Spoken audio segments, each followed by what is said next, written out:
Assalamu alaikum dear students. I hope you all are doing well. So in today's class we are going to study our next topic, that is endoplasmic reticulum. अच्छा, तो cell के अंदर मैंने आपको बताया था कि cell के स्ट्रक्चर को हम 2 पार्ट्स में डिवाइड करेंगे। कुछ ऑर्गेनेली स्ट्रक्चर्स होते हैं और कुछ नॉन ऑर्गेनेली स्ट्रक्चर्स होते हैं। नॉन ऑर्गेनेली स्ट्रक्चर्स वो होते हैं जो कि हम जिनको ऑर्गेनेली नहीं बोलते, वो सेल का पार्ट तो होते हैं लेकिन इनको हम सेल की ऑर्गेनेली नहीं बोलते। और मैंने ऑर्गेनेली का आपको बताया था कि organelles are the subcellular structure. Organelles वो पार्ट्स होते हैं जिनसे मिलके सेल बना होता है, ठीक है। तो हमने उस दिन सेल को जो है सेल के स्ट्रक्चर की बेस पे 2 कंपोनेंट्स में डिवाइड किया था कि सेल का स्ट्रक्चर जो है वो ऑर्गेनेली और नॉन ऑर्गेनेली स्ट्रक्चर्स में डिवाइड होता है, जिनमें से हमने नॉन ऑर्गेनेली स्ट्रक्चर में सबसे पहले सेल वॉल डिस्कस किया था, फिर सेल मेम्ब्रेन और फिर साइटोप्लाज्म डिस्कस किया था। तो आज के लेक्चर से हम जो है ऑनवर्ड हम लोग सेल के जितने भी सेल की ऑर्गेनेलीज़ हैं जो सेल के अंदर मौजूद होती हैं और हर एक का एक अपना फंक्शन होता है, वो डिस्कस करेंगे। तो आज हम अपनी फ़र्स्ट जो सेल की ऑर्गेनेली है वो डिस्कस करेंगे, जिसका नाम क्या है, एंडोप्लाज्मिक रेटिकुलम। अच्छा, आज के लेक्चर में हम एंडोप्लाज्मिक रेटिकुलम की डेफिनेशन स्टडी करेंगे, इसका स्ट्रक्चर, इसकी टाइप्स और इसके फंक्शंस डिटेल से स्टडी करेंगे। सबसे पहले देख लेते हैं definition. So endoplasmic reticulum is a network of interconnected channel found in the cytoplasm of the eukaryotic cell. अच्छा, एंडोप्लाज्मिक रेटिकुलम को अगर हम इस टर्म को देखें तो वर्ड एंडो का मतलब जो होता है, इसका मतलब होता है इनसाइड, ठीक है। एंड प्लाज्मिक जो है वर्ड है यहाँ पे डेफिनेशन में, प्लाज्मिक का मतलब होता है साइटोप्लाज्म। कल हमने पढ़ा था साइटोप्लाज्म को डिटेल में। और रेटिकुलम का मतलब होता है नेटवर्क या चैनल्स, यानी कि पाथवेज, रास्ते भी आप इनको कह सकते हैं, ठीक है। तो ये जो ऑर्गेनेली है इसका नाम है एंडोप्लाज्मिक रेटिकुलम। इसको एब्रीवेट हम कैसे करते हैं, कैपिटल ई कैपिटल आर से, ठीक है। डेफिनेशन क्या है कि it is a network of interconnected channels. ये एक पूरा नेटवर्क है, एक पूरा ये कह लें कि जाल है, ठीक है। किस चीज़ का, इंटरकनेक्टेड कहते हैं आपस में जुड़े हुए, चैनल्स कहते हैं पाथवे यानी रास्तों को, ठीक है। यहाँ पे अगर हम इसका स्ट्रक्चर देखें तो आपको नज़र आ रहा होगा ये डिफरेंट जो है वो चैनल्स जो हैं, इनका एक पूरा नेटवर्क आपको नज़र आ रहा है। और हर चैनल जो है, हर रास्ता जो है, हर पाथवे एक दूसरे से ये आपको नज़र आ रहा है इंटरकनेक्टेड है। तो ये जो पूरा नेटवर्क है इंटरकनेक्टेड चैनल्स का, इस पूरे नेटवर्क को हम क्या बोलते हैं, endoplasmic reticulum. It is found in the cytoplasm of the eukaryotic cell. ये किसी भी यूकैरियोटिक सेल के साइटोप्लाज्म में मौजूद होता है। कल हमने डिस्कस किया था सेल का जो लिक्विड पोर्शन जिसमें सारी ऑर्गेनेलीज मौजूद होती हैं, इसको हम साइटोप्लाज्म कहते हैं। तो एंडोप्लाज्मिक रेटिकुलम एक ऑर्गेनेली है जो सेल के साइटोप्लाज्म में होती है, ख़ास तौर पे कौन से सेल में, यूकैरियोटिक सेल में, ठीक है। और होता कैसे है इसका structure, it is a network of interconnected channel. Interconnected कहते हैं आपस में जुड़े हुए, चैनल्स कहते हैं पाथवे को या रास्ते को।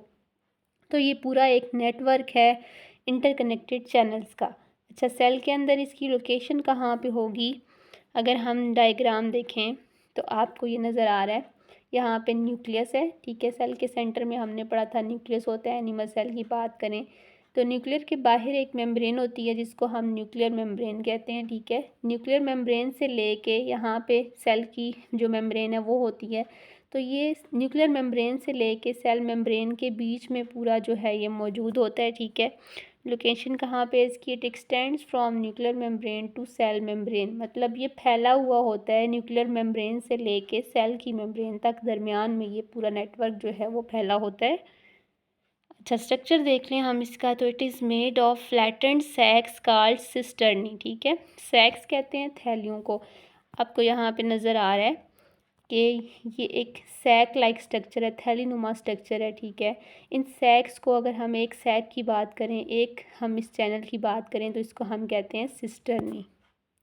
अच्छा, उसके बाद it is made of interconnected channels, ठीक है। ये डिफरेंट जो आपस में जुड़े हुए चैनल्स हैं उनसे बना होता है, ठीक है। एक ट्यूब लाइक स्ट्रक्चर इसका होता है। टाइप्स की बात करें तो there are 2 types of endoplasmic reticulum. Number 1 is rough endoplasmic reticulum and number 2 is smooth endoplasmic reticulum. मैंने अभी आपको बताया कि एंडोप्लाज्मिक रेटिकुलम को हम अब्रीवेट करते हैं एज ER, ठीक है, E for endoplasmic, R for reticulum. तो इसी तरह इसकी टाइप्स को भी ऐसे ही अब्रीवेट करेंगे। रफ एंडोप्लाज्मिक रेटिकुलम को कैसे लिखेंगे? RER से, ठीक है। और स्मूथ एंडोप्लाज्मिक रेटिकुलम को कैसे लिखेंगे? SER। अच्छा, अगर हम रफ एंडोप्लाज्मिक रेटिकुलम को देखें तो इसको रफ एंडोप्लाज्मिक रेटिकुलम क्यों कहते हैं? बिकॉज उसकी जो अपीयरेंस होती है वो रफ़ होती है, ठीक है। ऊपर से जो उसकी अपीयरेंस होती है वो रफ़ होती है। क्यों रफ़ होती है, खुरदरी क्यों होती है? Because it has ribosome attach on its surface. अच्छा, यहाँ पे वर्ड यूज़ हुआ है राइबोसोम। राइबोसोम भी जो है वो एक ऑर्गेनेली होती है जो सेल के अंदर होती है, और वो सेल को प्रोटीन बना के देती है। और इसका जो स्ट्रक्चर होता है वो छोटे छोटे ग्रेन्स की तरह दानेदार होता है।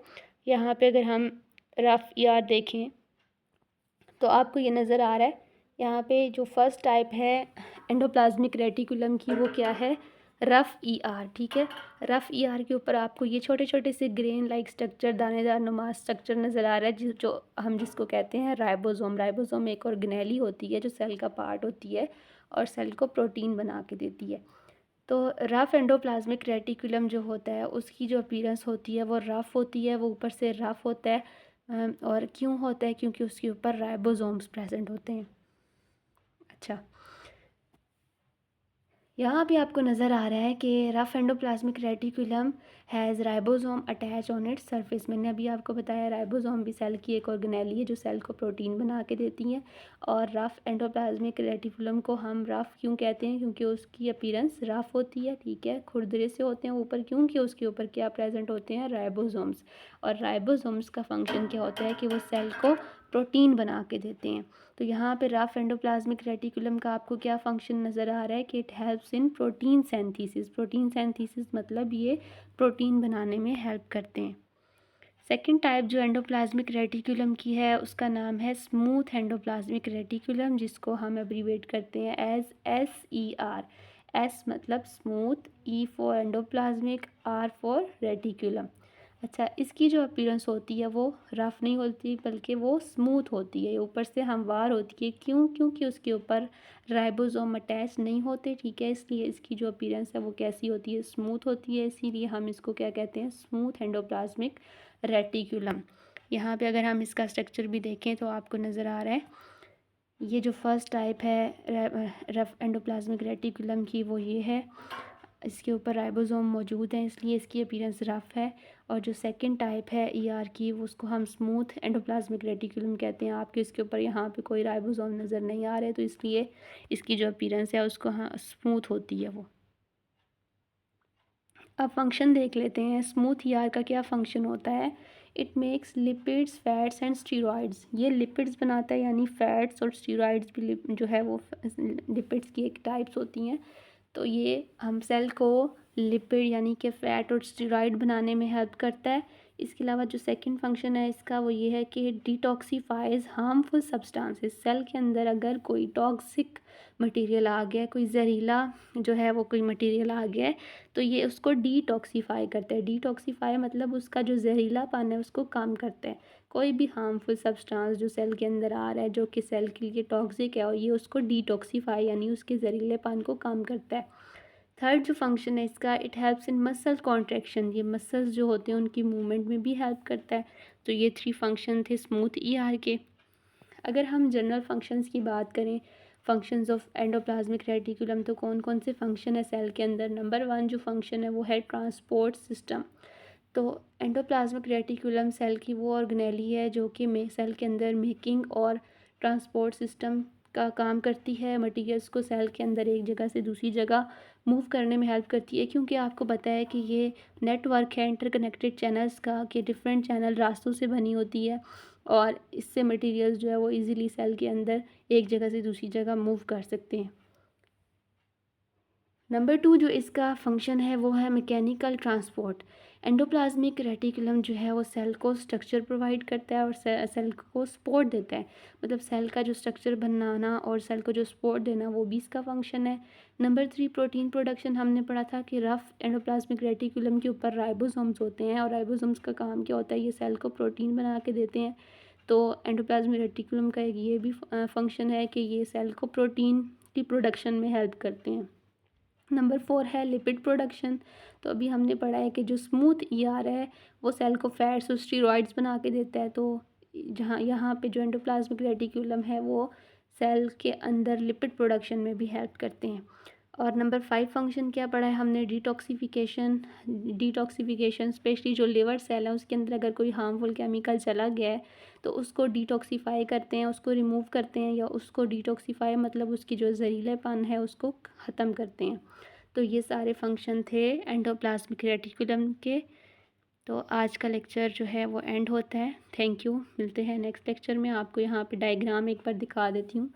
ये आपको नज़र आ रहा है कि ये इंटरकनेक्टेड जो चैनल्स हैं, पूरा जो नेटवर्क है इसको हम ईआर कहते हैं। फिर एक सैक लाइक जो स्ट्रक्चर है, एक चैनल को हम सिस्टर्नी कहते हैं। फिर इसकी 2 टाइप्स हैं, एक है रफ एंडोप्लाज्मिक रेटिकुलम और एक है smooth endoplasmic reticulum. Thank you, अल्लाह हाफिज़।